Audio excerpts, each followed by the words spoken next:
giving birth over there? You know what? It just felt like the right thing to do for episode 495. Hello, Sarah. 495, and we're feeling alive. We had another brainiac write in who was so nice about us, but she, like so many people, thought that I was Sarah and you were Susie. And that cracks me up. I can't imagine that at all. What is it Like, about when you our see voices it? that seem wrong? Mismatched. That is so funny to me. Because I can't, when I think about your picture and like my voice coming out of it, it seems like somebody who would be doing it, like a man doing a voice of a woman. You agreed with that way too fast, too. Because it's true. You had that on deck. Richer, like more robust voice. Mine is tinny and empty and hollow, just like my soul. I don't know. Oh my God! I don't get it. But that it's interesting. We're gonna have to do some sort of chart or something. And also, it's been a little bit of right. It's been a little bit of time since we have been together and taken some photos. Yeah. So also, I feel like we even look more different now because my hair's darker, more different. That's how you say that, right? Yeah. Yeah. Sometimes I worry. And so I feel like maybe, like, you don't think that this voice goes with curly hair? Yeah, come on. Come on. That's a curly voice. This is a curly hair voice. Or maybe when we're talking, they don't know. No, they got to know that. And they have to know that I'm the asshole because everyone knows you're nice. I don't know what I have to do to make this more clear. Oh, that's right. Unless you are a tour guide in Brazil who is lying about the prices of the tour, in which case I will be the asshole and wave the water bottle. And you know what? I wasn't being an asshole. I was merely fighting for justice. Right. So, you just wanted what was owed to you. Yes. And there's nothing wrong with that. Holy. Well, just so we're clear, I am Susan and she is Sarah. Make no mistake about it. That's right. We're here. Okay, so let's talk about some stuff, shall we? Yeah, let's do it. One thing I wanted to add, because I felt like our Britney Spears conversation was incomplete. It was, because I hadn't watched it yet, and I did. Okay, what are your thoughts now that you've seen it? I definitely understand what you meant about the paparazzi, and I'm extra mad at them. It's even more... the system, you know how when we watched that horrible the case about the little boy who was beaten and killed, and it was more about the system and the California child services system. Yes, this is what that felt like. That there is a fucked up system in place where she is paying for the lawyers who are fighting against her? Yeah. That's not right. And anybody with half a brain can see that. Right? That's what's weird, because I was talking to my mom about it. My mom knows nothing about pop culture, but when you just sort of like... Which you'd never guess looking at her. That's so true. You'd be like, this lady has definitely been front row at a B. Spears concert. Woodstock. Right. Like that guy in L.A. that's asked her if she wanted any pot. Because she looks like a total hippie. She looks like a hippie. But anyway, I was telling her about it. And anytime you explain what's going on, people are like, well, why doesn't the judge do something? Like, it just seems so obvious. That's my question. So maybe there is information we don't have, whatever. But I read this quote that a scholar said, and he said, we as a culture have a particular loathing towards women who get rich because we can't stop looking at them. Ooh. And I got chills. I was just like, oh. This is what happens to models when they age. Right? I feel like there's that attitude towards them. You need to you need to be away. You're too old. Yes. And it's like, even just how people feel about Kim Kardashian. Yep. They love her because she's something, but then they hate her too. I mean, I don't Is mean this a they, it's all self-comparison of thing? us. Right. I think it's got to be that we compare. We do this like, I see them. And like, you're getting rich because I can't control the fact that I need to see you. Wow. It's and weird. It's those men. Ugh. Right? I thought that was insightful. It and really is. Obviously, this wouldn't be happening if she were a man, a 40-year-old man. Never, ever. And I loved what, what's his name? He was on Drew Carey's show, and he had a late night show. Dietrich Bader? Nope. No. Ferguson. Colin. Oh, yeah, that Ferguson. guy. Yes, and he the did. late night guy. Mm-hmm. Yes. And he did Craig Ferguson, something like that.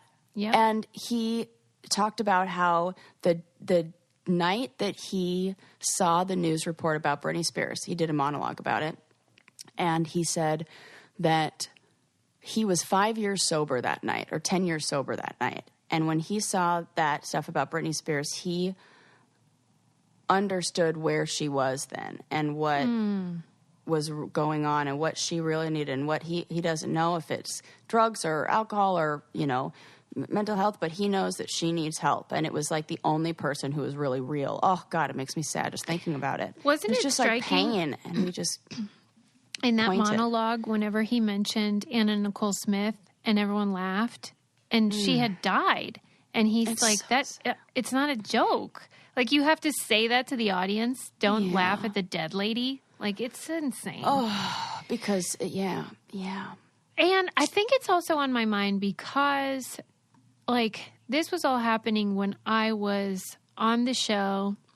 Mm-hmm. Like, I was on in 1998, and then her breakdown was, 2005, I think? Yeah, so it was like maybe those 4, 6 years were her rise and fall. And I had experienced similar questions about my sexual activity or lack thereof, and my virginity and all of that.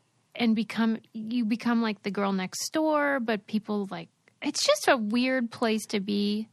So whenever I think about it, it's like in the context of my own experiences at that time and blah, blah, blah. You get it. So similar. Yeah. And I can't, just that label, anytime other people want to define who you are, it is going to fuck with us. Mm-hmm. Whether that's in your own family, oh, you're like this, or whether that's what, on a bigger scale, when you imagine when you're out in the world, oh no, you're like this. And then you get people who like co-sign those, like freaking Justin Timberlake. I forget if I was talking to you about this, but I was saying how weird it is when you're cast on the shows we were on, like for a particular character, as we are, and then you're not that anymore. Like, I'm not a virgin anymore. I'm not a Republican anymore. I'm not a Christian, a born-again Christian in that way anymore. And how then you're like, well, who am I? And are people okay with that? Identity is so important.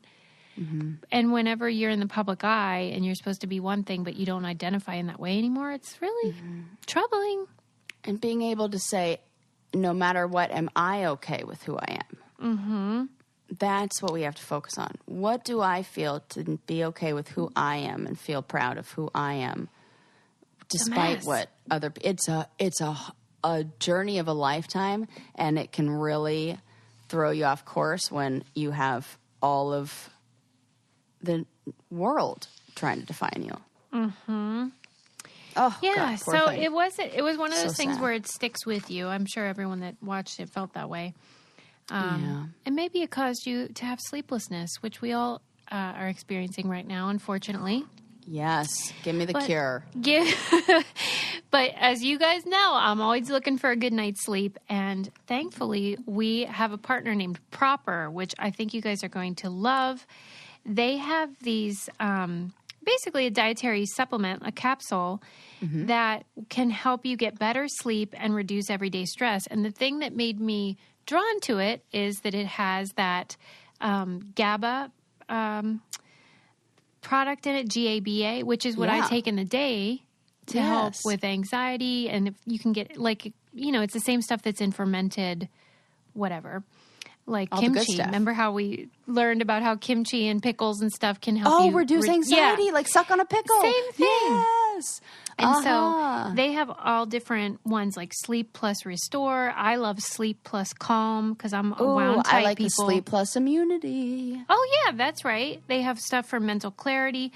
But it's just great to have something that can help you fall asleep faster, stay asleep longer, wake up refreshed, all that good stuff.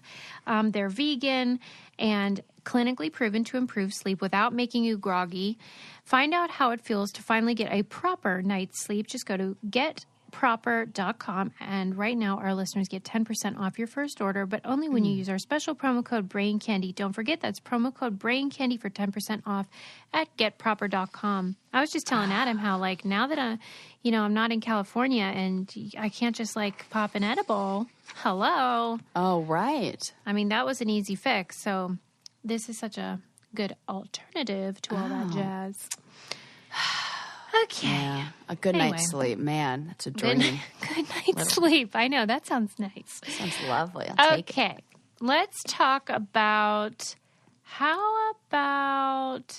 where are you with OnlyFans these days? Like, what are you thinking about OnlyFans? Well, not a member, not a subscriber, or follower, or fan of anybody's. I want to see what it's like, though. I've never been been on it. Yeah, it just feels like, if anything, it's more. I see it maybe as. It's so weird to me that we've normalized sex in a way where we're like making. I bet a lot of those OnlyFans accounts, like the people who run it, will say, "Oh, it feels like a community, and everybody knows the members, and like blah blah blah blah blah," and it's more than just like nudie pics. I'm sure. And we allow it there, and it's like become normalized in so many ways. But then we're like, don't talk about sex. Don't let women have like it just seems like we're getting very mixed messages. It kind of put a magnifying glass on how we're so often consumers of porn or strip clubs or whatever, but the people that profit off it, it's like the Britney thing. Like the people that profit off it were like, ew, and judgy and whatever. And it's like OnlyFans has made it so mainstream now that it's sort of like putting a magnifying glass on it. We all do it. We all consume it. We all love it. We're all like, yeah, let's have some sex. And then if somebody wants to make money through it, it's because it's women. That's what is so weird. Like, why aren't we judgy about men giving their money to a stripper or a prostitute or whatever? Because guys are just jealous that they can't. I swear.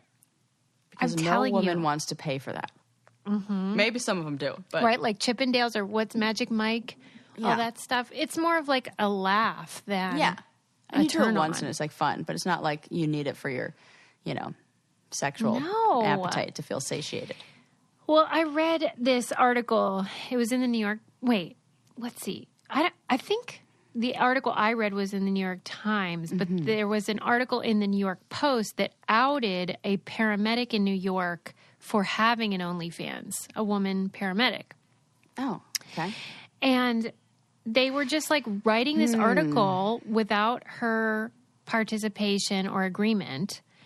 And it caused a big outcry. Even AOC called the paramedic and was like on her team and saying like, hey, we support you.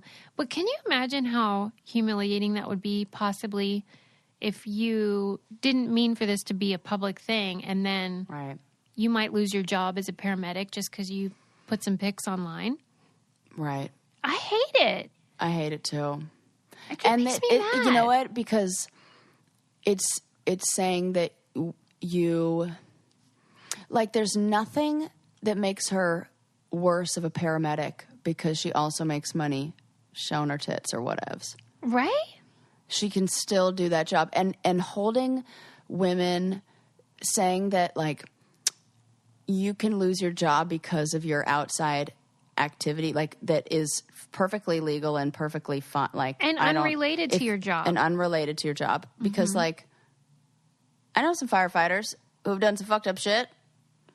And they're still fine. They're like, like, what's the difference? Like, I think it should be required that all firefighters have an OnlyFans. Hell yeah. See, that's how we get the women a little more interested. You could just get kittens out of a tree. I'll pay for that. That's cute. Right. You don't even have to get naked. Just show me how you're a hero.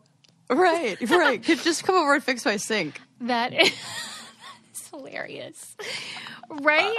That's why we don't pay for that, because But she ended up shuttering her OnlyFans because of this whole ordeal. And it's just crappy, man. Mm-hmm. You shouldn't have to do that if you want to have an OnlyFans.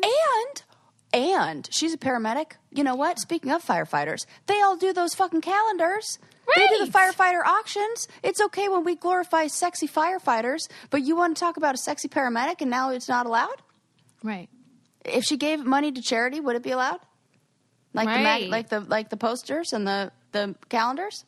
They don't want her to make the money. She can't make the money. How gross is that? That's getting grosser and grosser the more we talk about it. I feel bad for her, but, I mean, the patriarchy, man. Fuck the patriarchy, man. We should be used to this, but we're not. Yeah. No, we're not. It's surprised, but not more. You just have to call it out. Truly, you would think all of these episodes of us talking about it would be therapeutic.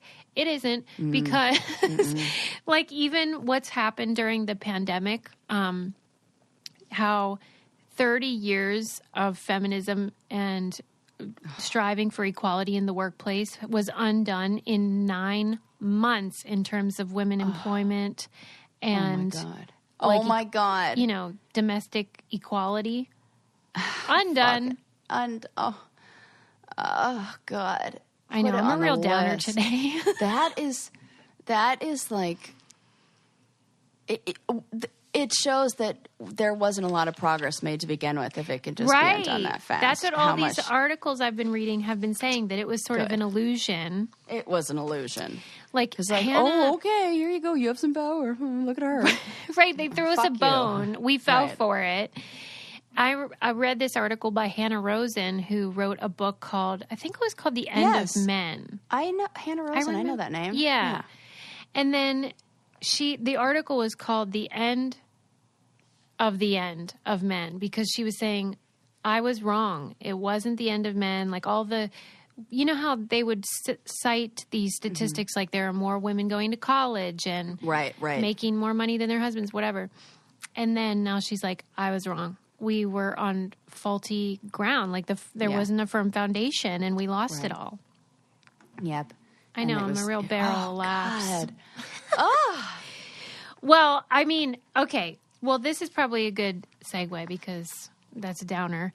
There is a new company that, since we were talking about OnlyFans and all that jazz, there is a new company that wants to make pleasure more in keeping with the needs of women.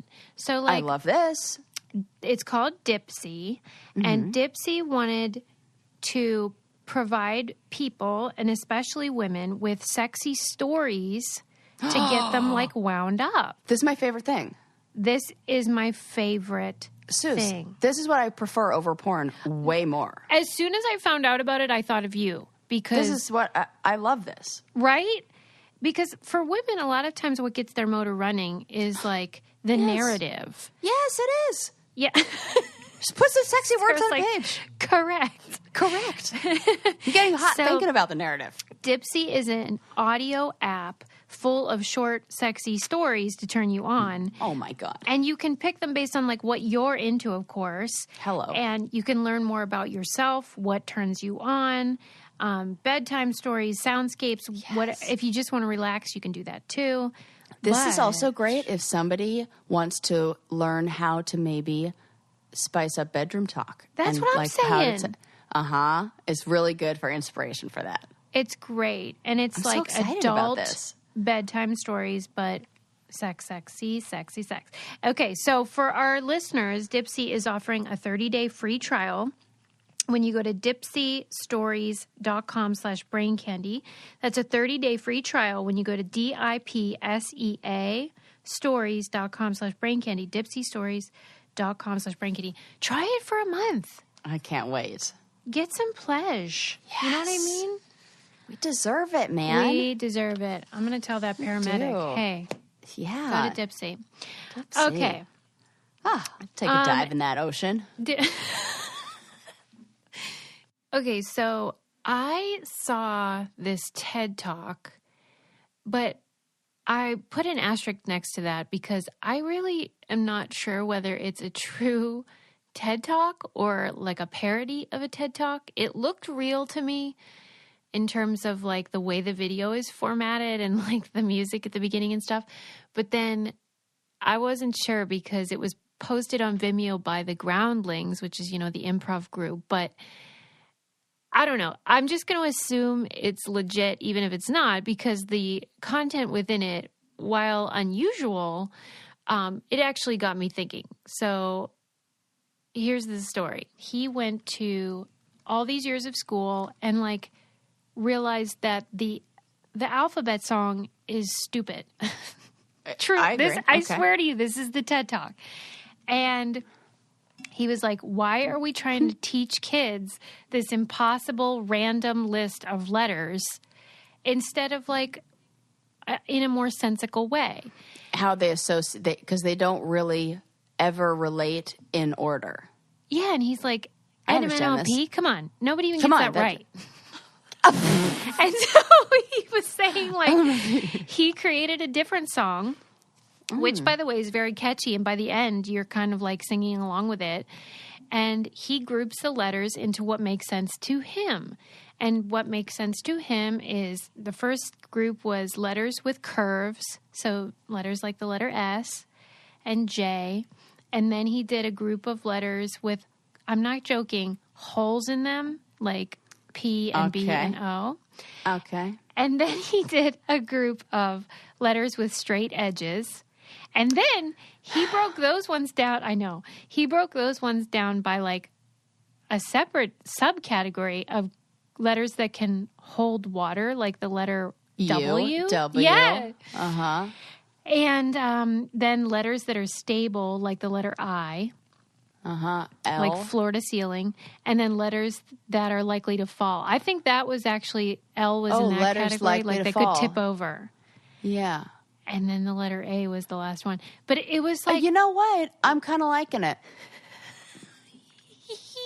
You would. I know. And I swear to God, I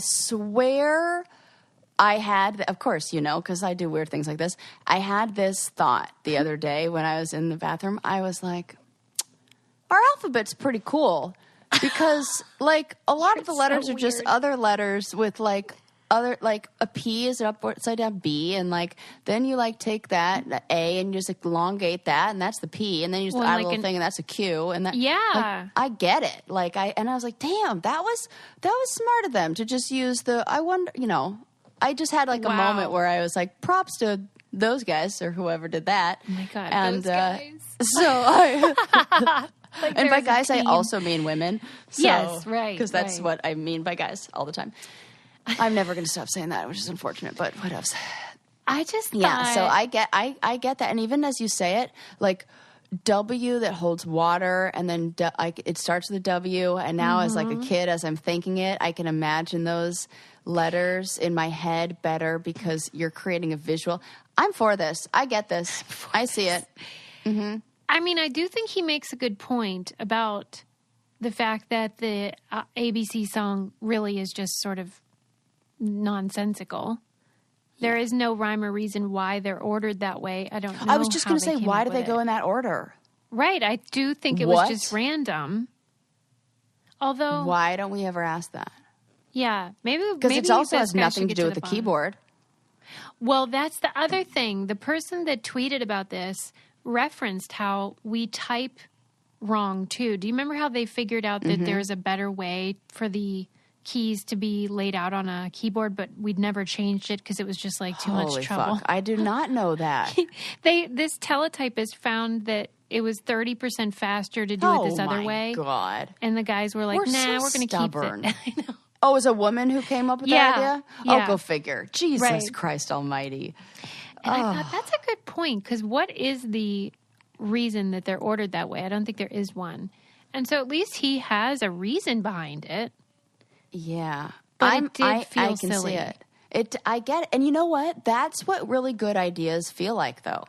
That's what Elon Musk said. He says that like, well, and, but I mean, he does have some good ideas. The guy's not a total weirdo. And he says, be prepared for people to think you're nuts. Mm-hmm. And he's probably right. Well, and I was going to say that I don't even have a bunch. We can expand on this later. But I was watching a documentary the other day called The Connected Universe. And it was about how this guy who's a physicist, he is building upon Einstein's theories and other theories of the past on this unified theory of everything.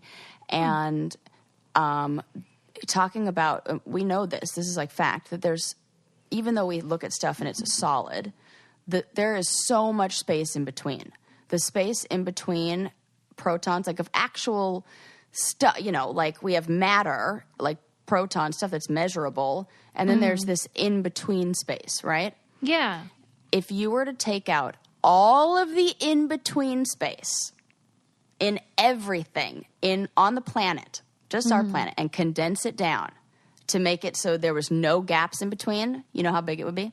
The size of a sugar cube. What? Uh-huh. I don't like it. I know. It blew my freaking mind. That makes me uncomfortable. And it was just wow, that idea is so simple. We know that. But then what do we really do with that information?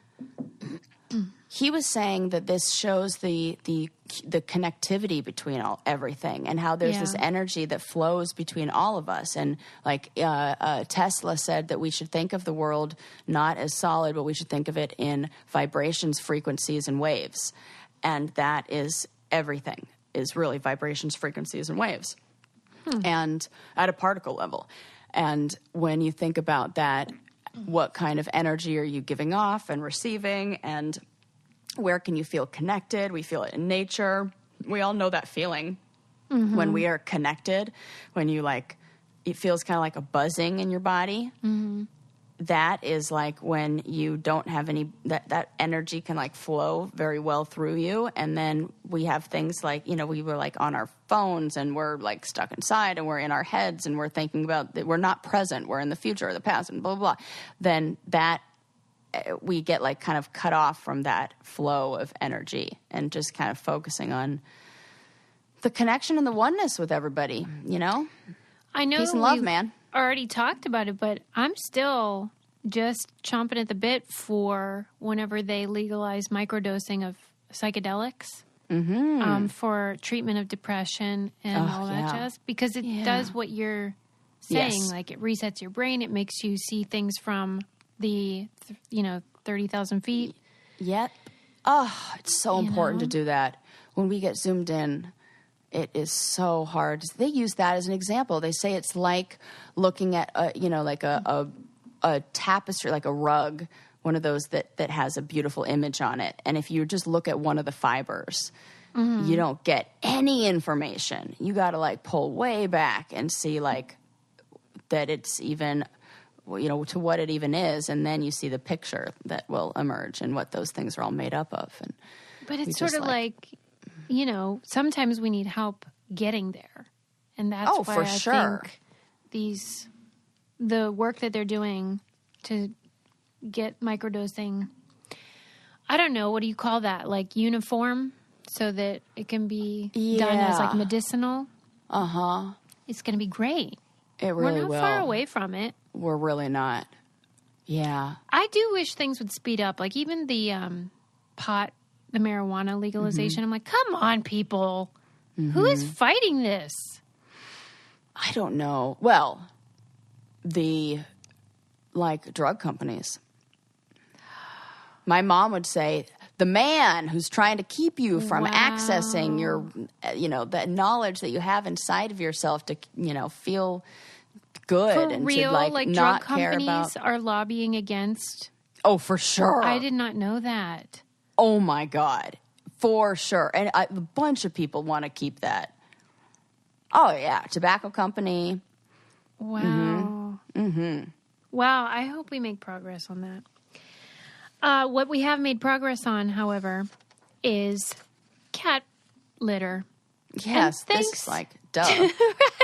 Right. Thanks to the good people at Kitty Poo Club, we got it all sorted over here, which, by the way, we got a new cat. Wait, what? We did. Her name's Ethel. Oh, Susie, I had a cat named Ethel growing up. You did? Yes, I did. That's And we had a dog named Lucy and a cat named Ethel. That's adorable. Suze, this is very exciting news. I cannot wait to meet Ethel. And I'm so excited she has a nice new litter box to get to know. That's right. Ethel is sitting pretty because of Kitty Poo Club, because they take out they take care of the more unpleasant parts of cat ownership, and they send you a box. The unpleasant part. That's so true. There really only is that. They send you a box, and it has high-quality, recyclable litter box that pre-filled with the litter of your choice, and then you just open it up. They go in there, and then you can compost the box and get rid of the litter at the end of the month, and then they send you a new one. You can customize your order based on how many cats you have, what type of litter they prefer. No risk guarantee, so you can easily customize or cancel anytime. Give yourself the gift that keeps on giving the whole year, a Kitty Poo Club subscription. Right now, Kitty Poo Club is offering you 20% off your first order when you set up auto ship by going to kittypooclub.com. Enter promo code BrainCandy. Just go to kittypooclub.com. Enter promo code BrainCandy to get 20% off when you set up auto ship. That's kittypooclub.com. And don't forget to enter promo code BrainCandy at checkout. I think it's funny that Adam... when he'll text me about Ethel, he, for some reason, spells it like ethyl alcohol. ATHYL. Yeah. And I'm like, does he think she's named after booze? Or what? Oh, but I kind of love it. That's funny. That seems very like gender fluid of a name, too, when you spell it like the alcohol. That's true. Yeah. It's like Ethel. And I'm not good with that. Like, I refer to my cats by whatever gender. Me I don't care. too. I do not care either. And like the other day, I was I'm going to visit my mom in Costa Rica, and I'm taking my baby Bo with me. And so I was calling the airline to get that all sorted, and I referred to like they referred to him as he, or Bo she as he, and so I started doing it, and I was like, I don't care. And then, like, I really don't. And then sometimes we'll be out for a walk, and they'll be like, "Oh my God, your dog, he's so cute." And I'll be like, "Oh, it's a she," but like she doesn't mind. Well, I do. She's think never it's funny. offended. Pet owners usually are pretty sensitive about that stuff. I don't care. The dog doesn't care. What is it? No. What's the problem? No, What's the problem here? We're imposing our human standards on It's this so silly. animal. They're fine with it. Yeah, they're totally fine with it. What is the protocol with flying with Bo these days? Like, how does that go? So, well, she is a registered emotional support dog and, like, licensed and all that. But they, as of February 28th, are not allowing emotional support animals to fly on the plane with you anymore. Yeah. So she's going to have to go as a pet in the kennel below, which I've never done, and I'm very nervous. But what are you going to do? Sedate her? I mean, not like fully, but she has these little, like old lady meds. Like, I'm like, I don't know what, I can't do that. But she has these old lady dog treats called Quiet Moments. And she's going to, I know, the name cracks me up. Like, to me, that's like the funniest part about it. It's like, I want some of those. Quiet Moments. Maybe that's what proper is. Proper's like the human version. Quiet Moments. Yes, that's exactly it. That's and hilarious. Bo has like 2 of those, and she's just like, chill. So I'm going to give her some quiet moments. Yeah, it's 5 hours. Like my mom was like, that's how long she sleeps on the couch. And like, or that's how long she sleeps at nighttime. She's fine. Can you put a camera in there and see what they do? Because I feel like, I don't know. I just feel like, how is the airline doing all that? I don't know. But I feel like people do this, right? Oh yeah. I just am curious. Mm-hmm. I mean, the animals are fine, I'm sure, but... Okay, right. Make me nervous. I wasn't nervous, and now I'm nervous. Jeez, crazy. No, because I'm just sort of... It's a fascinating process. Yeah, like, is it cold down there? What's it like? That's what I want to know. That's what I'm saying. Is she going to be freezing? Maybe she needs a sweater. She might. She definitely needs some blankies, and oh, my little baby Bo. She'll be fine, have so much fun in Costa Rica playing with my mom's dog. Oh, totally my God. Just getting free to just no. Can you imagine going from a teeny tiny apartment in Los Angeles where you don't ever get to really like run around in the grass and like play in the like ever. And then she's going to go for 2 weeks to Costa Rica and just be a Costa Rica dog. Oh, my God. I'm going to want to come back home and she's going to be like, no, I'm staying. Well, didn't you tell me that she was a street dog somewhere? Mm-hmm. So maybe this is like returning home in a way. Mm-hmm. She was found on the streets and now she's returning to the streets. She's going to, no, you know how Bo is now? She's like, oh, this grass is wet. I'm not walking on it. That's how she is. She's turned it. She's super like, no, I'm not doing that. Like, oh, that's dirt. Like when we were camping, she would sit right next to the tent as if to say, and I do not like this dirt. I'd like to go inside, please. Yeah, I remember she was a real diva for that trip. Real diva. Oh, good. I'm glad. So yeah, fight for what you deserve, Bo. There you go. Okay. There was an article in the New York Times about President Warren G. Harding. From many moons ago. God, I don't know a shit about presidents. No, I'm like, sure, that sounds like a president. I'll believe you. It does sound like a president. Yeah, it sounds good to me. Apparently, Warren's, I think it's grandson, wanted to exhume Warren's body. Mm-hmm. I guess for some sort of autopsy situation. But... But on what grounds? This will annoy you for a reality show. No. Yes. That doesn't seem like medical. Like, wait a sec. Let me get this straight. Yeah. This is so disrespectful to the dead. I can't even begin. I knew you'd be mad. And, like, I don't even feel attached to the human body either. Like, it's just a vessel, no biggie. But I feel like if the person wanted to be buried like that and then you did, like, come on. So this guy is like, I'm not that famous, but I got a relative who was. Right. And you know what? I'd like to profit off of him. Totally. And I got an idea. So let's go dig up his body and see if I can turn it into a TV show. I just feel like... what do they call it? Exhuming a body? Yeah. Doesn't it take some like laws to like exhume a body? Like what? Yes. I feel like what laws did he take advantage of? A judge said no way, Jose, on that one. Oh, thank you. I'm so glad that story ended like that. I was too. Like, Jesus Christ, do I have to roll my eyes at like? It took a long time too because I was following it for a minute because this grandson partnered with a production company and they were petitioning for this to happen, and then we had to wait to hear the verdict, and I was so relieved because fuck that, man. Yeah, no, what on earth and on what grounds? Like what could have possibly been like, oh, he was murdered, I read it a while ago and there was some question about cause of death. I don't remember what it was, but the grandson wanted to prove something or whatever. And that would be one thing if it weren't for this entertainment concept. Right. Like if you're looking to profit off of that. You mm-hmm. can't profit off of that. I'm sorry. That feels so gross. It does feel really gross and really, what's the word? When you just like take advantage of. Yeah, exploitative. Exploitative. Totally. Thank you. Yes, and I mean, that's the whole reality genre, but. Oh, God. Yeah. Like a dead body? Come on, man. Right. What are we doing? What are we doing? So thankfully, the judge had good sense and was like, no, thank you. I wish we could also make it so children under the age of, like, I think you shouldn't be allowed to be on reality television if you're under the age of 18 or, like, and I don't think... I don't know. I feel like I asked Adam about that too because he worked on Dance Moms, mm-hmm. and I'm like, didn't it feel gross? Mm-hmm. And he said, yeah, that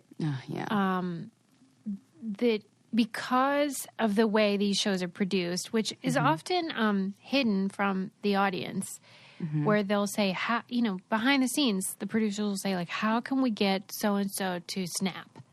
Yeah.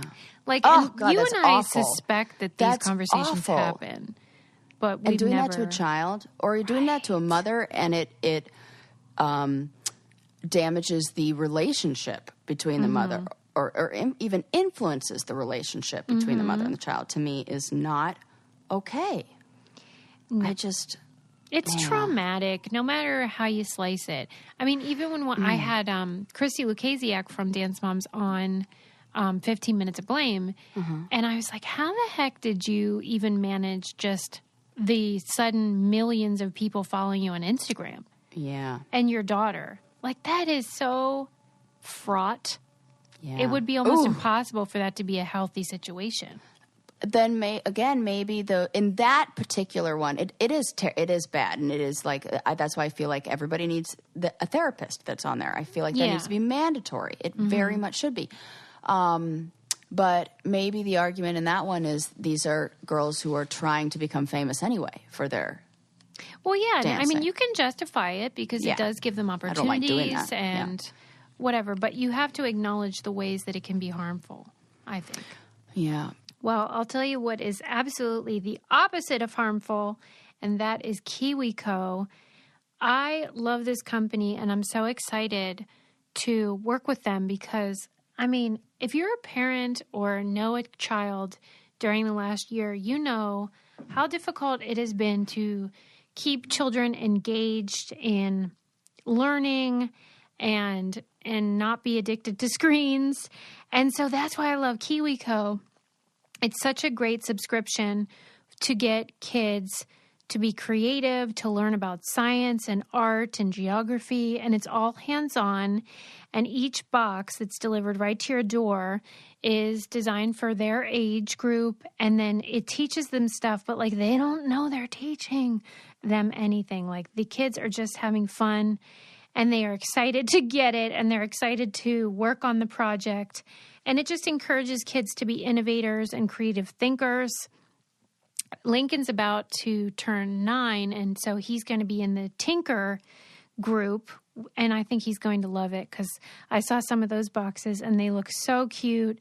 We did a claw machine. We've done stuff to look at the stars, and it's just really, really a nice thing to keep kids engaged.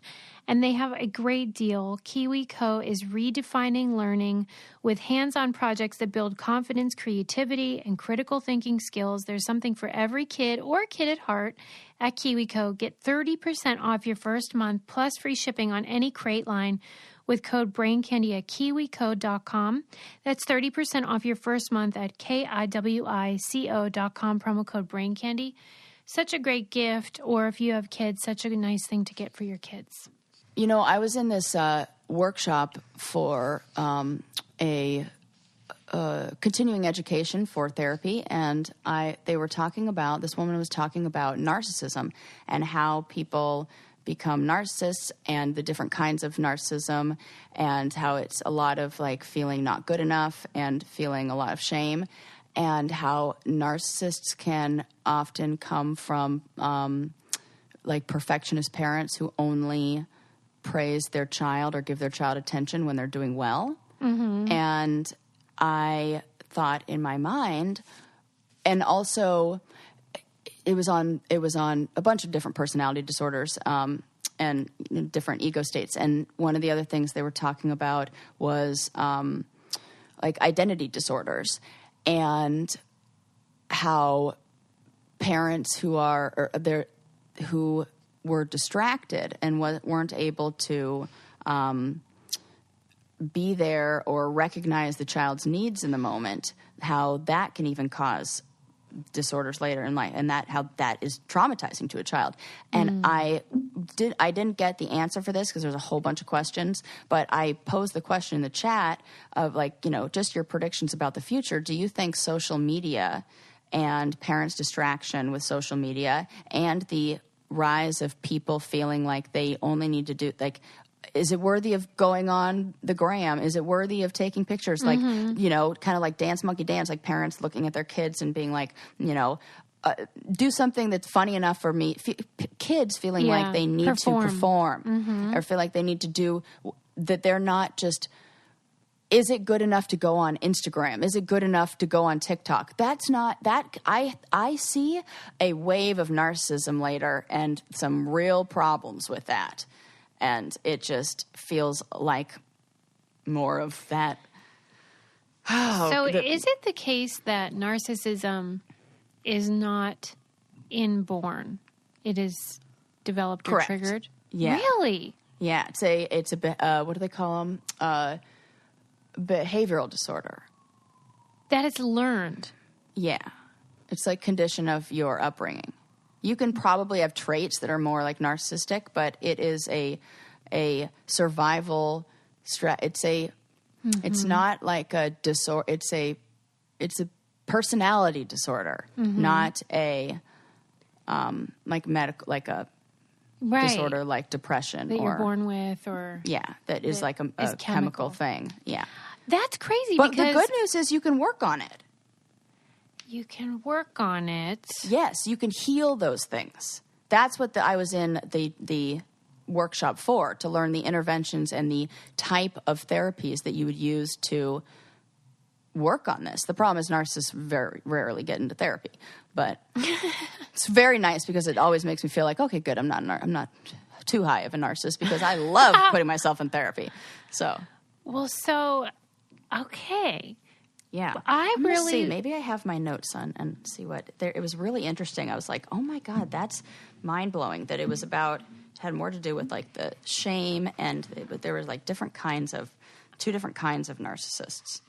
So these things can develop because of the ways in which one was rewarded with attention or praise their whole life. Narcissism, self-centered, defensive, must be right, between angry and charming. They kind of oscillate between angry and charming. When they're in a collapse state where they're like kind of at their lowest, they're regressed. They're full of shame and self-loathing. It's always an attachment issue. They're self-loathing? And the shame is often linked. We often see this in upper middle class families. Kids get attention only for accomplishments or looking good and happiness. What they learn is only my goodness is okay. And they're punished for their needs. The child rejects the needy, empty, unlovable part. Wow. Yep. And it says huge defenses around shame. Yep. Those were just some notes I took. All right. So as a parent, it's about not punishing your child when they're imperfect. Correct. Okay. It's about recognizing the effort. And also saying, like, that's okay, you didn't do well. I suck sometimes too. I can't get it right all the time. That's okay. That's okay, one of the reasons why I was so happy that Adam agreed to get piano lessons along with Lincoln and I. Oh, yeah. Because I want him to see, like, I've taken piano lessons many years before, so it's different. I'm at a different level. But Adam's never learned, so I thought it was so good for Lincoln to see that failure's okay and part of the process. Yep. That's so critical. Kids have to see people not doing well. Yeah, right? And it's like, cool, look, they're fine. struggling and they're okay. Right. Yes. Okay, that's good. That makes me feel good. You're doing great. I truly did not know that narcissism was not how someone was born. No, it's definitely a product of attack. I think that there maybe there's some people who are in the school of thought that, you know what, if you talk to a psychiatrist, they might say something different. Well, and it is mysterious. I'm sure we don't have all the answers. It's nature versus nurture kind of thing again. But we do know,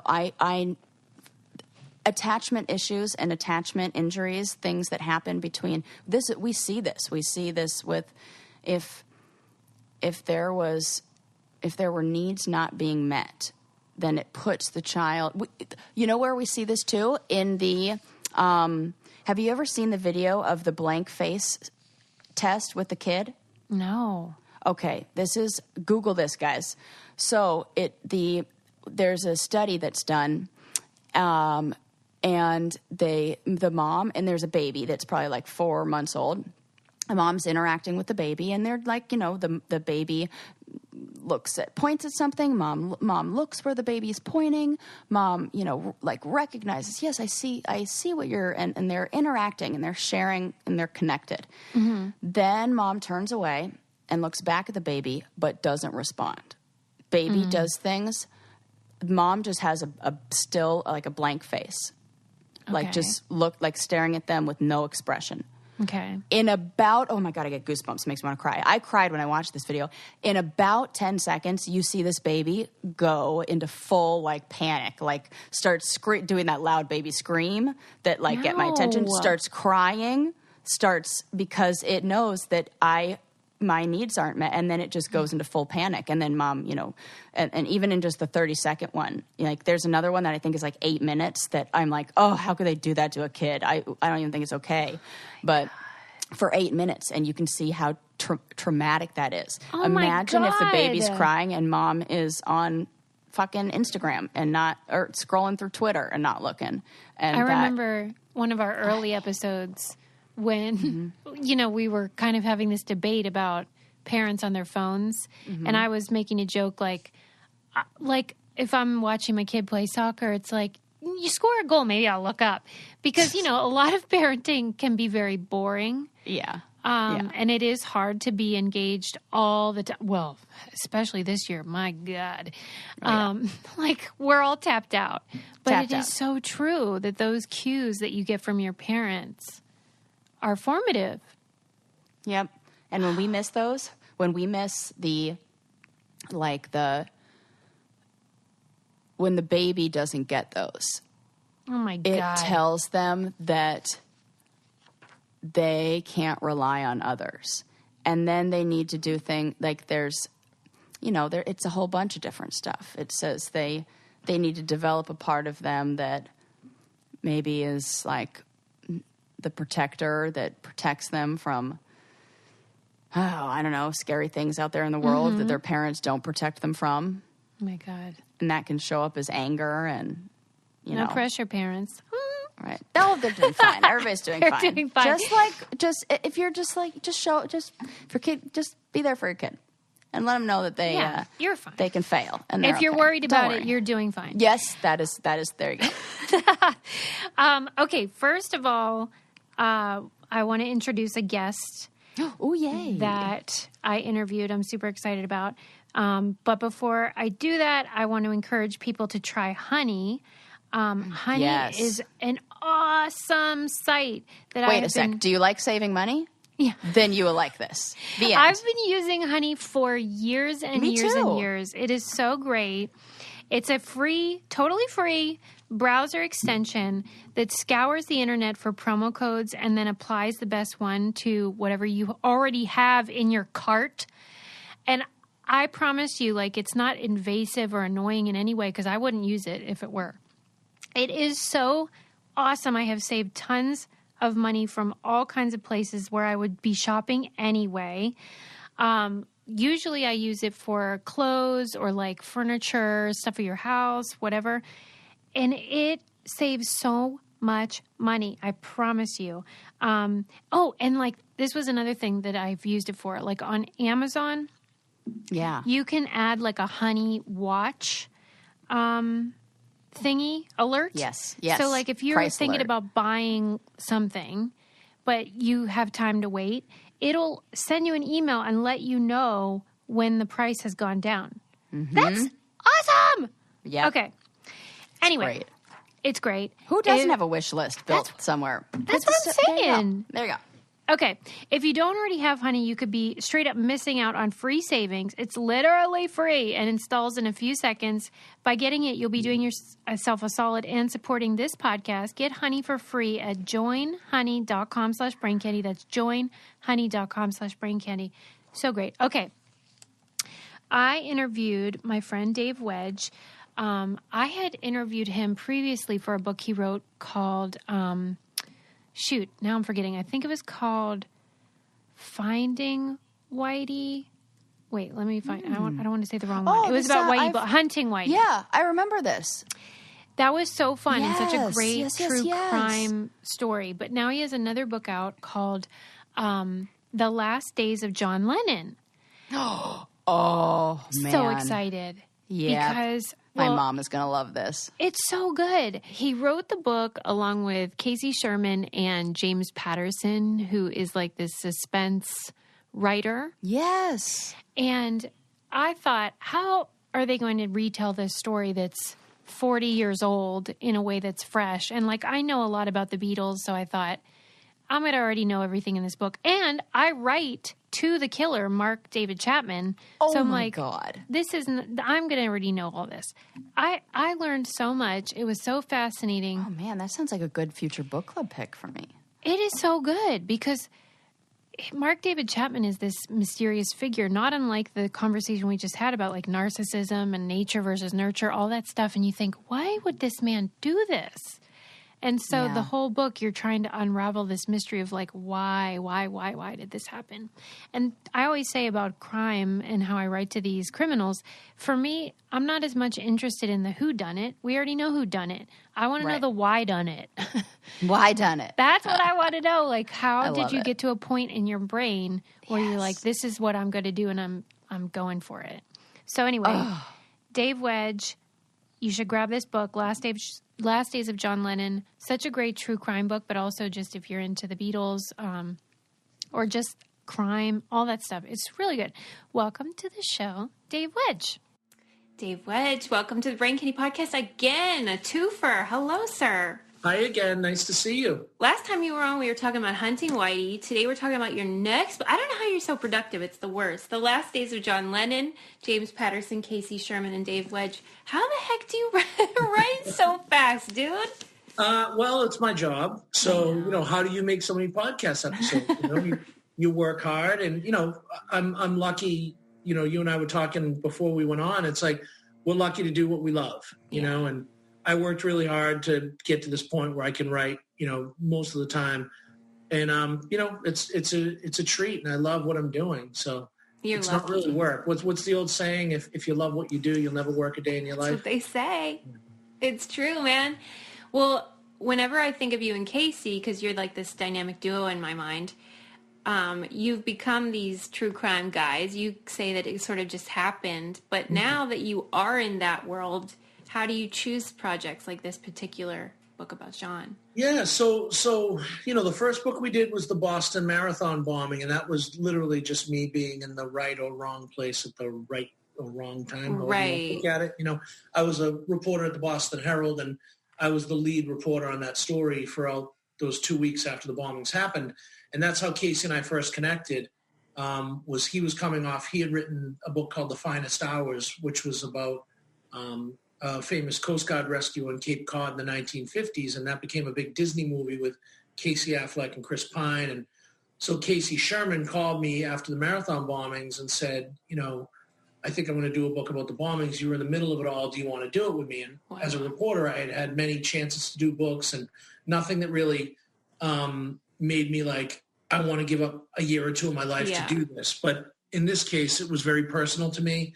I covered 9/11 earlier in my career, and this was kind of the other end of that. This was kind of like two bookends of my career, like 9/11 and the marathon bombings. And I was like, you know what, it's probably time to do something different anyway. And I've always wanted to do a book. And if I'm not going to write a book about this, then what am I going to write a book about? Because I was very intimately involved in it, and I knew everybody, and I had the access. So my long-winded answer is, so that story kind of picked me. And then from there, we just kind of started getting a lot of incoming people coming to us. And we just kind of sift through the good from the bad. It's hard though, Susie, because, everyone has a great story. And, it's that one time you say, I'm too busy, that the story ends up becoming a huge story. Yeah. And, there is one that got away and you'll actually love the story. This is a shout out to my, a friend of mine, Holly Fitzgerald. She wrote a great book called Ruthless River. And it's about an elderly, well, now they're elderly, but in the 60s, like 1969, Summer of Love, her and her husband went on a trip to the Amazon, and their plane crashed. And they survived for like 2 months on a raft in the Amazon and got rescued by indigenous people. God. And I knew Jerry, so the husband, Jerry Fitzgerald, told me the story way back in like the 90s, early in my journalism career. And I was like, I want to write a book about that. That's a great book. And it's a movie. It's like Castaway, but with a couple, you know? And he was like, yeah, I'd love to talk to you about it. And I never ended up connecting with them on it. And then she wrote the book, and it's a huge bestseller, and it's been optioned for a movie. And Does it make you crazy? No, because I love them, and it's their story, and I'm so happy that she wrote it. She was an English teacher, and she ended up, she took like 20 years to write it. She just took her time and wrote it. And it's a really beautiful book. You should check it out. You should have her on. She's great. Oh my gosh, that sounds so fascinating. I can't even imagine. Yeah. So that's kind of the thing. Like when you're picking these stories, you got to really think about it. And, Casey and I are getting better at it. And, certainly John Lennon, that's an easy story to pick. Well, that's why I was thinking when I was reading, because I follow you on Instagram. And so I know that you're very passionate about music, which I love. And I thought, I wonder if that made it more difficult or easier. What did it feel like for you? Kind of both, I guess.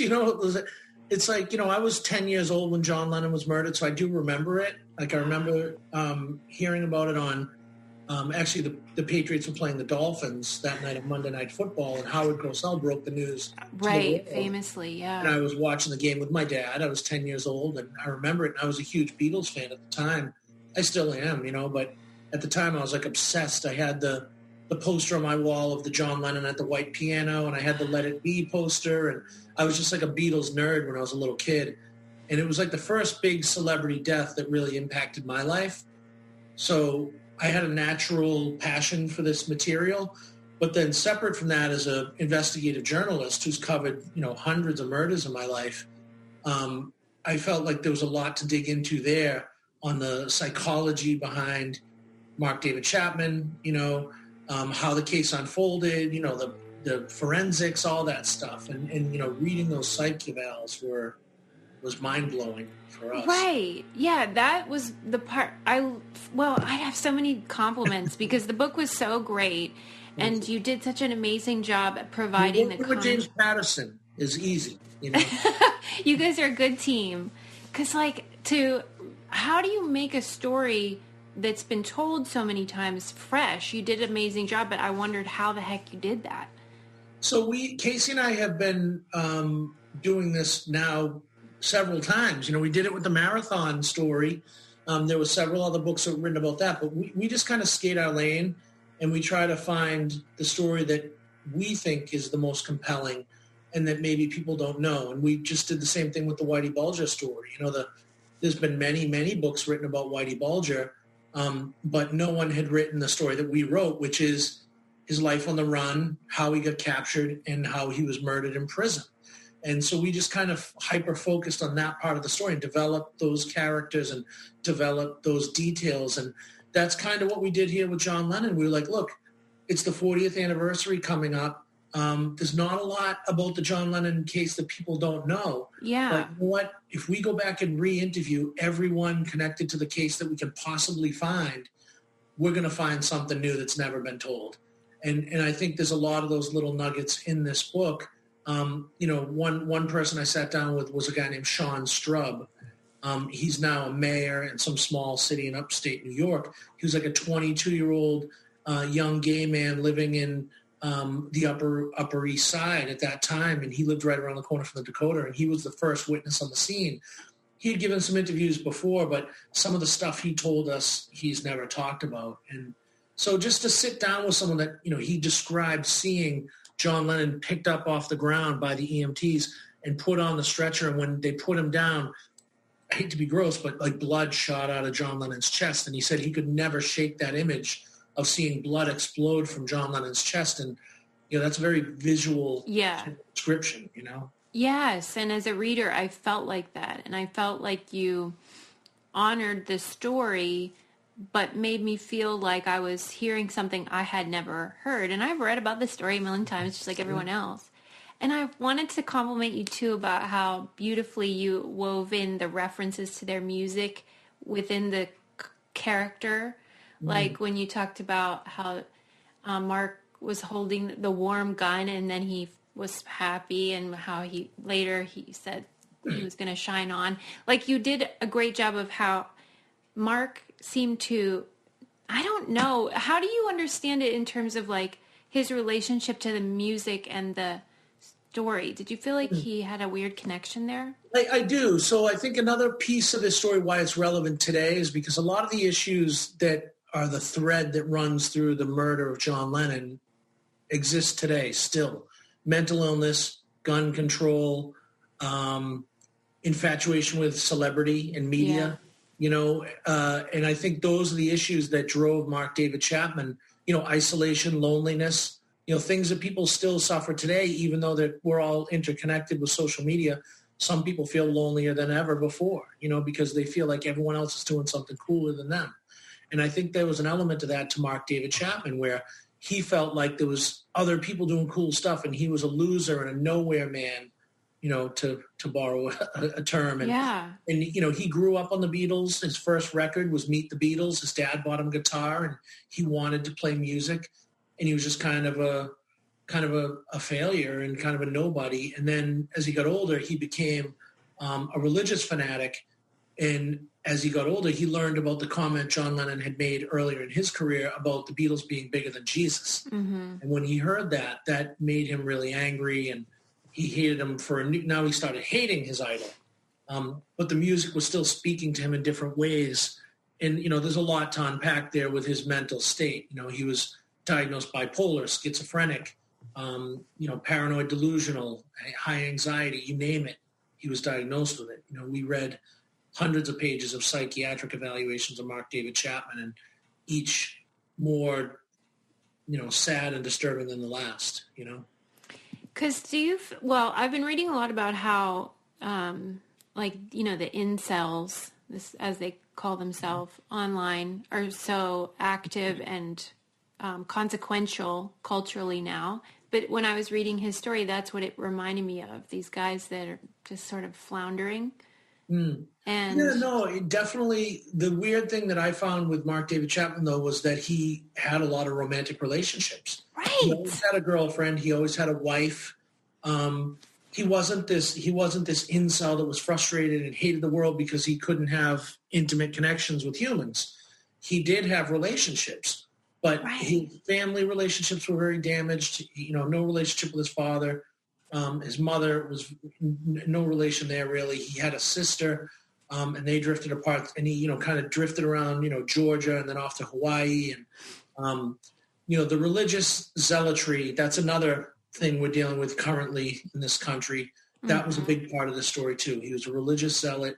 And, again, the infatuation with celebrity. Now, remember, he didn't only want to kill John Lennon. He had a long list of people. And in fact, one thing that we wrote about in the book that I really didn't know. I know it's been out there, but I don't think too many places have gotten into it as deep as we did. But he actually went to the 1980 election night events of Ronald Reagan and Jimmy Carter and was going to kill one of them. And he had his gun at the hotel. His plan was to kill one of them. He didn't know which, but he wanted to kill one of them. And obviously he ended up not doing that. And that's when he went back. But he flew with the gun, brought it back to Hawaii, told his wife he threw the gun in the ocean, but he didn't. He kept it, and then flew back a couple weeks later and killed John Lennon. Didn't you think it was kind of bonkers how when he was back in New York intending to kill John, that he kept bumping into all these celebrities? And I don't think that was an accident. Why? Because I think he had other celebrities on his list, and I think he knew where they hung around, and I think he was waiting for the right opportunity to kill the right celebrity.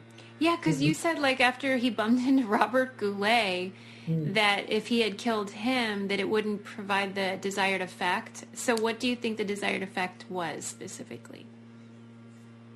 I think it was to shock the world and change the world, Yeah. And I think, the quote Mark David Chapman says is that, he did change the world. He really did. He did. He killed the voice of a generation. And there's a lot of things. John Lennon was a very complicated person too. There's been a lot that's come out with him in more recent years about what kind of a noble person he may or may not have been. He certainly had his issues with misogyny in his life. But then he was. I believe that was a lot of that was in his younger years. When he got older, he was very humbled by the birth of his son Sean. And I think that, Yoko Ono was his muse, and he really he looked up to her in many ways and lived his life based on what he thought Yoko wanted him to do. I think the sad part about the story to me, the tragedy, is that he was just kind of getting his life right. to what it was supposed to be. Mm-hmm. He went through all this crazy stardom and this, these crazy, being excommunicated by the government for his marijuana arrest and being, persecuted in the media for being this fruitcake hippie and all this stuff. And he went dark for a long time and just became a dad and a husband. And he was happy doing that. And then he finally emerged, and that's when he was murdered. That's kind of a big tragedy. Do you know why he had that premonition that he thought he was going to be killed by gunshot?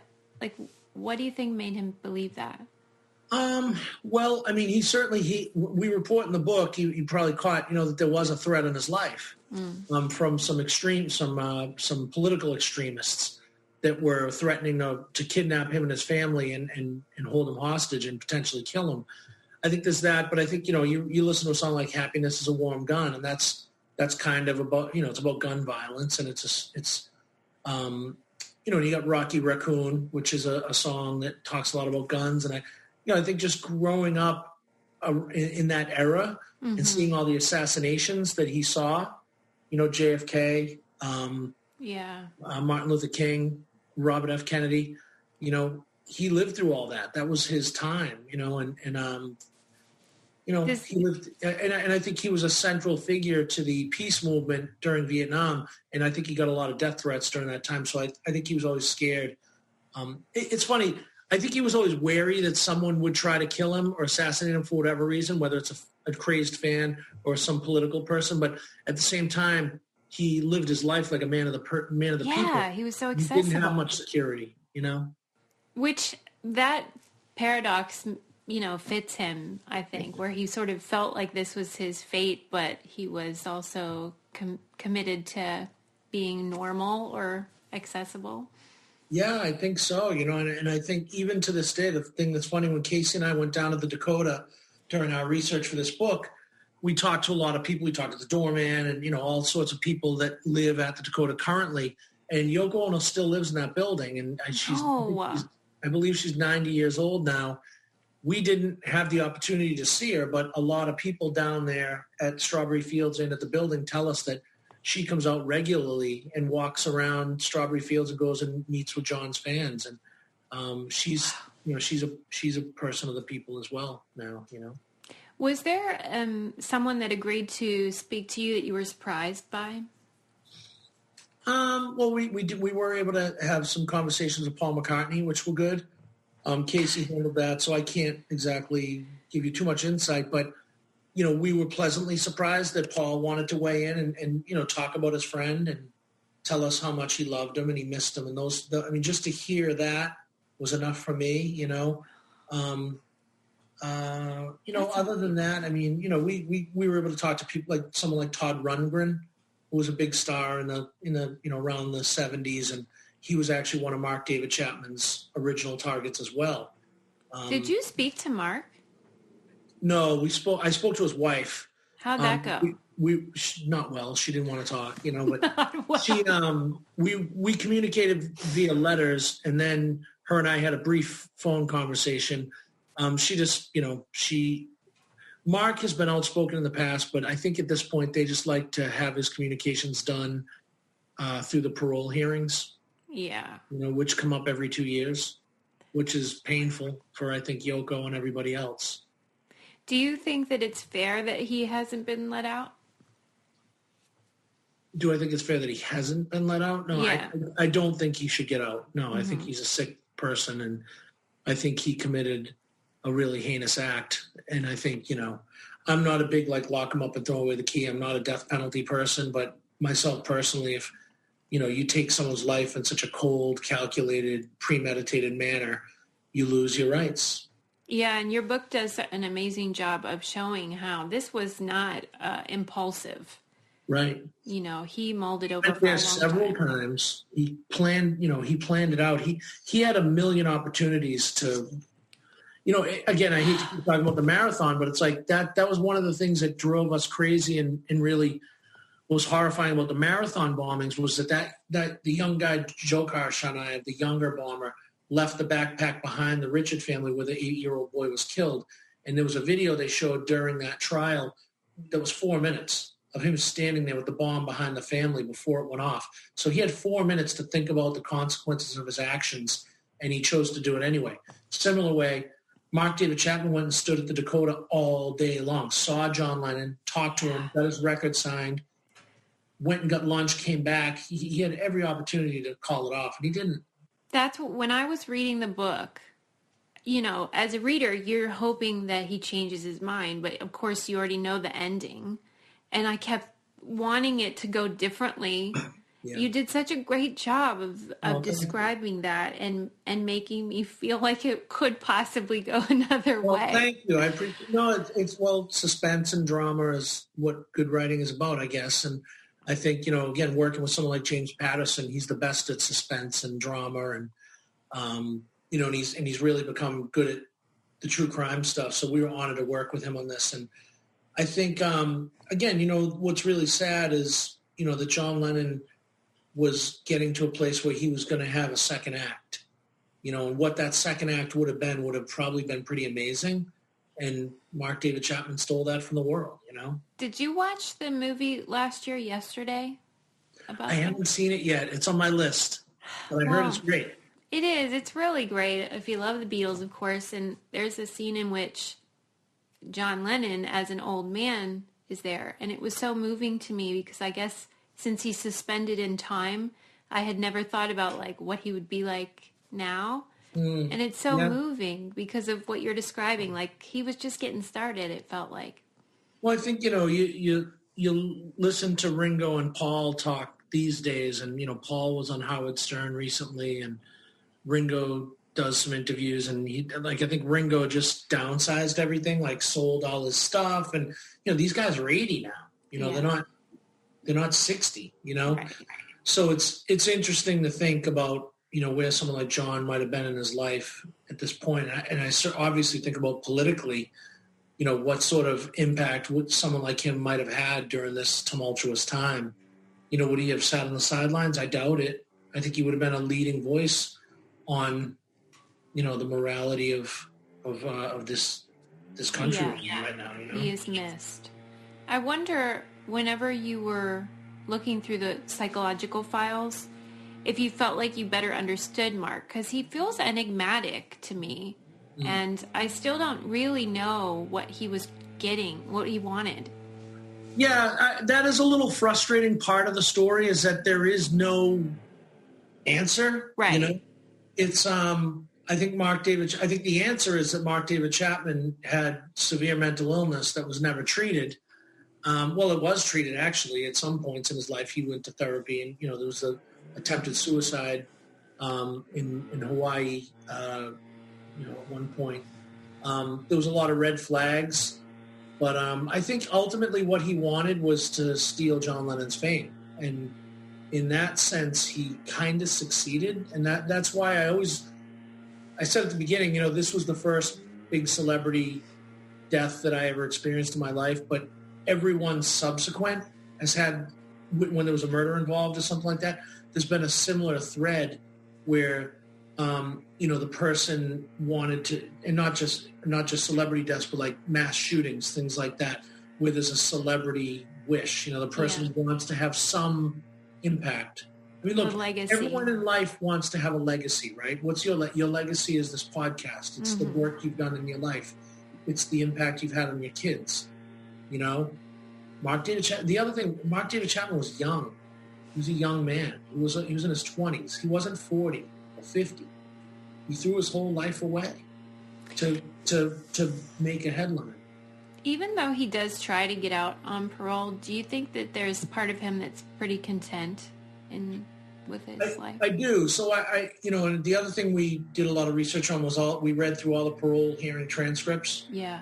And what I noticed in doing that exercise was that he's evolved his position. The first parole hearing, he was more defiant and was more almost bravado, where he was like kind of proud of what he did. And as he got older, his tone got more conciliatory.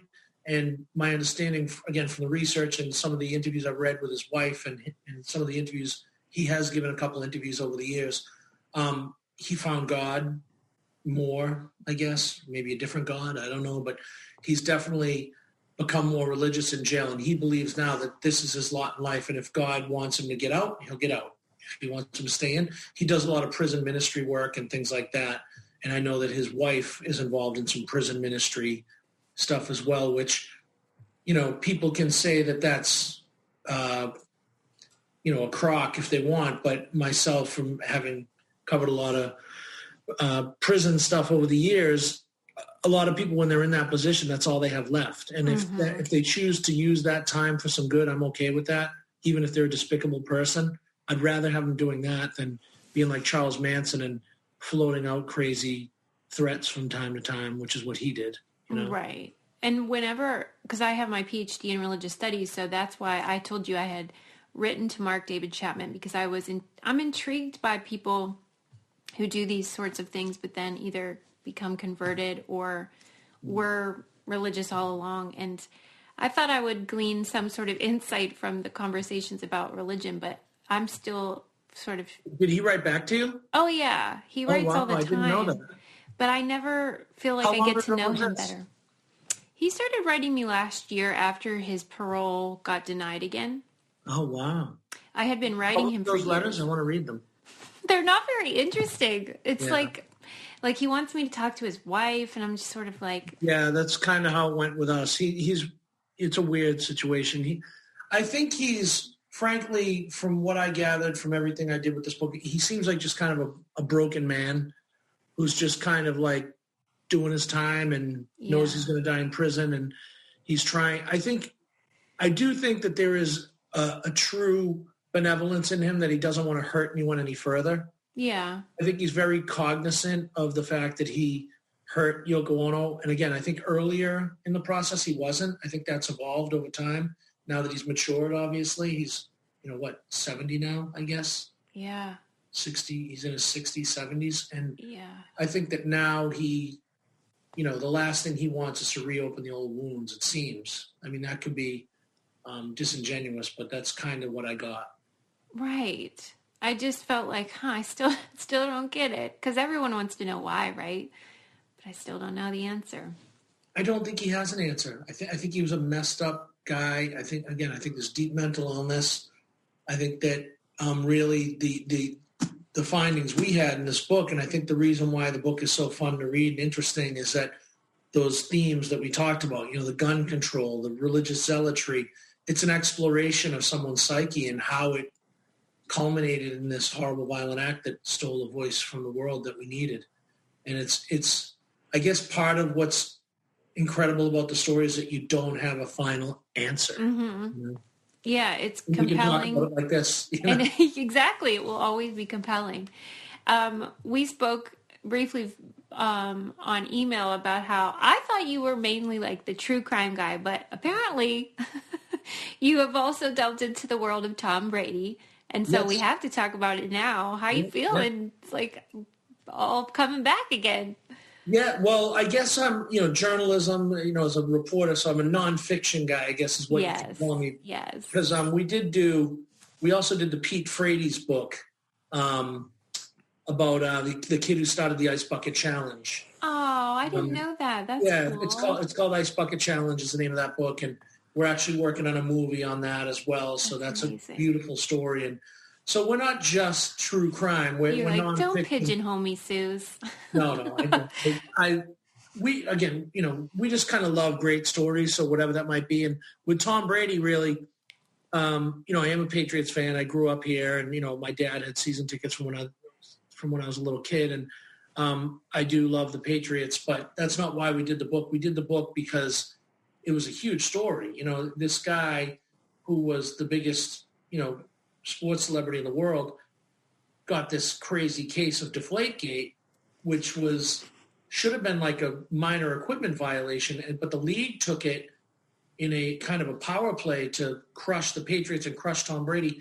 and they turned it into like a capital murder case. So that book is called 12, and it really reads more like a courtroom thriller. It's more like a Grisham novel than it is like a sports bio. Like it's not the Tom Brady bio, but right. You do learn a lot about him. And yeah, we got to talk to him and spend some time with him a little bit, and the crafts and all that. Belichick didn't talk to us, obviously, but, with him just winning the Super Bowl again now in Tampa, we reissued the book.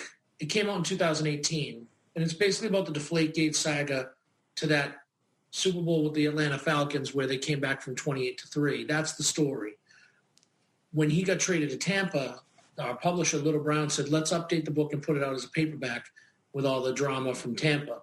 So we added 3 new chapters about how his reign at the Patriots kind of fell apart, the divorce from Belichick, and how he wound up in Tampa. So now with this new Super Bowl, that book has a lot of interest. So Isn't that funny? Yeah, it's fun. Like, is it difficult for you as a writer to interview and cover someone that you admire or, were rooting for in the sports world? I've got a lot of practice with that because, I covered a lot of politics and a lot of news, and I would become casual friends with different, governors and mayors and DAs and defense attorneys. But I always had a hard rule. It's like, if we got really close and started hanging out socially, I would always say look, if I have to write a story that you don't like, I'm still going to write it. You have to understand that. And there was always an understanding there, and I've never held anything back or not done my job because of a personal relationship. And I certainly wasn't going to do it with Tom Brady. And, Casey and I said when we started that book, we're both fans. And I was like, we talked to the publishers, look, we just want to make sure that, if we find something out about Brady that's unflattering, we're putting it in the book. This isn't going to be a fanboy book. And it wasn't. I think we stuck to the facts. Some of the national writers kind of accused us of being like homers, patriot, fanboys. And it's like, if you read the book, you're not a big sports fan. I don't know if you are or you aren't, but if you may like it, you may not. But we followed the facts and we tell the whole story. And to me, it was pretty clear that the league went over and above, went out of their way to embarrass Tom Brady, try to get some revenge on the Patriots for other sins. And they used this little kind of obscure rule to do it. And it was really a power play by Roger Goodell. So, he's the Darth Vader in the story, and that's so wild. Because Han Solo, Luke Skywalker type. Because, I have such distance from sports, but that was such a huge story. Even I was like, what is the big deal? What is going on here? And it did feel like a more serious crime was happening. It literally became a federal case. It literally should have been the kind of thing where he got a fine. The ball's a little underinflated. Here's a $10,000 fine. Don't do it again. But instead, they set up the Patriots. They did this whole elaborate sting operation, leaked stuff to the media, and they turned it into a huge, literally federal case. What was the motivation, though? Well, longer story, but yeah. The motivation is that Roger Goodell needed to assert his dominance over the league, really, and Bob Kraft and the Patriots kind of got one over on him on Spygate, which was the videotaping scandal in the early 2000s. And I think that the other owners said, you know what, if you have a second chance to get the Patriots, you better do it. And he got that second chance with Deflategate. And so he kind of went all in. The other thing was that I think Roger Goodell wanted to show the whole league that, if I can bring a player of Tom Brady's stature to his knees, I'm in charge, and no one got that from me. So it was a power move. I guess so. But it's fascinating to watch, and it's cool that your book is at least experiencing it's like a comeback, man. It's fun, it's again, all these books are my babies. I love them all. Cool. It's fun to see them get new life, and we'll see. So well, I just love it, and I love your writing. I think you're so talented. You already know that, but I hope everyone reads this, The Last Days of John Lennon. And I have no doubt you will continue on your incredible writing rampage, nonstop writing. Well, that's nice, Susie. You guys are great supporters, and I love what you and Sarah are doing with the show. And thank you. As I told you, my wife loves it, so it's fun stuff. And I think it's important that you guys are, doing what you're doing. We're all storytellers, and people we're all locked in our house. People need content, so let's keep giving it to them, right? That's right. We give the people what they want. Thank you so much, Dave Wedge. You're the best. Thank you. You are off the hook, my friend. Did you know that everyone has an aura? Do you know what color your aura is? Maybe you have a fiery red personality or a quiet and calm blue or green. You could be an organized and methodical yellow or an explosive purple. Come join me, Mystic Michaela, on my podcast, Know Your Aura, to find out all about how your personality can be explained in colors.